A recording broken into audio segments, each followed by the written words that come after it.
Ilametti ajolle ijolle biyya kooti ilametti ajolle tokkummaa dawaa kooti. Yes. Akka malee dhaggeeffadhaa kan jarana dubbiin jajjabaadha akka lafa qabsoof. Wobo.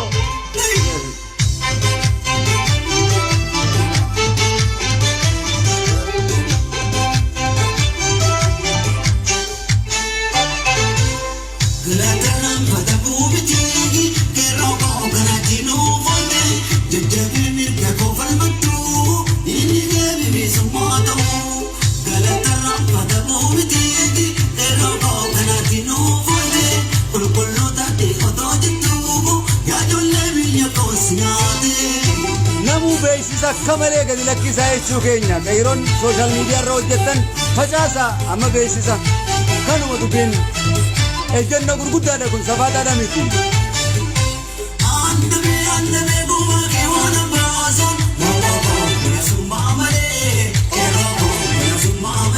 Istuudiyoo keessaan jira tolchaatiin jira jechuu kiyya paarlama keessan guuteetiin jira jechuu kiyya.